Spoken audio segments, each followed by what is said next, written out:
এবার 4 অধ্যায়তে আসি। 4 অধ্যায়ের নাম ইলেকট্রোকেমিস্ট্রি বা তড়িৎ রসায়ন। এই অধ্যায়ের টপিকও ভাই খুবই সিলেক্টেড। যেমন একদম প্রথমে আসতে পারে ফ্যারাডের তড়িৎ বিশ্লেষণের সূত্র, যেটা হচ্ছে W=Z/Q, অথবা W=Z/IT, অথবা M/NF ইন্টু Q, অথবা M/NF তার সঙ্গে হচ্ছে IT।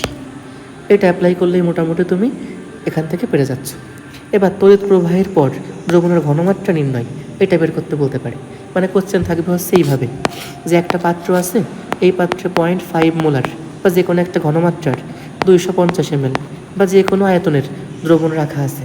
তুমি এই দ্রবণে 10 অ্যাম্পিয়ার হারে 20 মিনিট কারেন্ট সাপ্লাই করলে, তড়িৎ প্রবাহিত করলে, বলো কারেন্ট সাপ্লাই করলে কি হবে?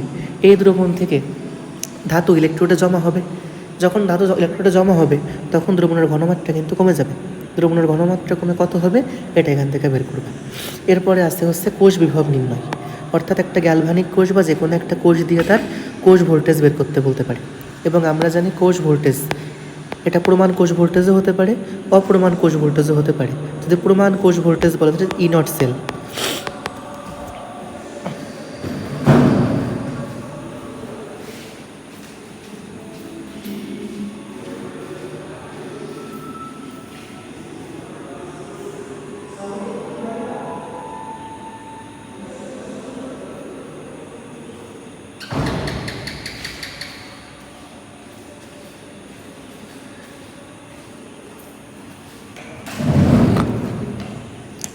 তাহলে এখান থেকে আমরা বলতে পারি প্রমাণ কোষ বিভব E0 sell. E0 sell =E0 anode. E0 anode অর্থাৎ অ্যানোডের কোষ বিভব। বলো অ্যানোডে কোন বিক্রিয়া হয়? জারণ বিক্রিয়া হয়, অক্সিডেশন। তাহলে অ্যানোডের জারণ বিভব প্লাস E0 অফ ক্যাথোড। এবং ক্যাথোডে কোন বিক্রিয়া হয়? রিডাকশন, বিজারণ বিক্রিয়া হয়।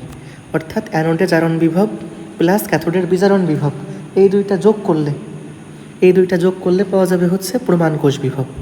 এবং যদি কোষটা অপ্রমাণ অবস্থায় হয়, ভাই অপ্রমাণ অবস্থা কেমনে বুঝবো? যদি আমাদের তাপমাত্রা 25 ডিগ্রি সেলসিয়াস না হয়, চাপের মান 1 atm না হয় এবং দ্রবণের ঘনমাত্রা 1 মোলার না হয়, তখন তাকে বলা হয় অপ্রমাণ অবস্থা। অপ্রমাণ অবস্থায় বের করতে হয় অপ্রমাণ কোষ বিভব, যাকে আমরা প্রকাশ করি হচ্ছে ই সেল দিয়ে। ই sell =E0 sell minus RT/NF, এর সাথে আছে লন বিক্রিয়ক আয়নের ঘনমাত্রা, তার পাওয়ারে তার মোল সংখ্যা, বাই উৎপাদনের ঘনমাত্রা, তার পাওয়ারে তার মোল সংখ্যা। তুমি এই সূত্রে অ্যাপ্লাই করে এখানেতে অপ্রমাণ অবস্থায় কোষ ভোল্টেজ বের করে ফেলতে পারো। তাহলে প্রমাণ কোষ ভোল্টেজ গেল, অপ্রমাণ কোষ ভোল্টেজ গেল। এবং এই যে কোষ ভোল্টেজ, এখানেতে প্রশ্ন এইভাবে আসতে পারে যে কোনো একটা পাত্রে কোনো একটা লবণ রাখা যাবে কিনা। যেমন কপার ধাতুর পাত্রে জিঙ্ক সালফেট লবণ রাখা যাবে কিনা, বা অ্যালুমিনিয়াম পাত্রে কপার সালফেট লবণ রাখা যাবে কিনা। তখন তুমি দেখবা ওই পাত্রের কোষ বিভব প্লাস নাকি মাইনাস। যদি এমন হয় কোনো একটা কোষের কোষ বিভব 0-র চেয়ে বড় মানে প্লাস, তাহলে ওখানে স্বতঃস্ফূর্ত কোষ বিক্রিয়া ঘটতেছে, তাহলে ওই পাত্রে লবণ রাখা যাবে না।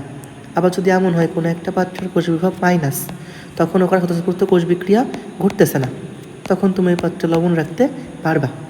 মানে এক কথাই বললো, যদি কোষ বিভবের মান 0-র চেয়ে বড় হয়, ধনাত্মক কিছু একটা হয়, তখন ওই পাত্রে লবণ রাখা যাবে না।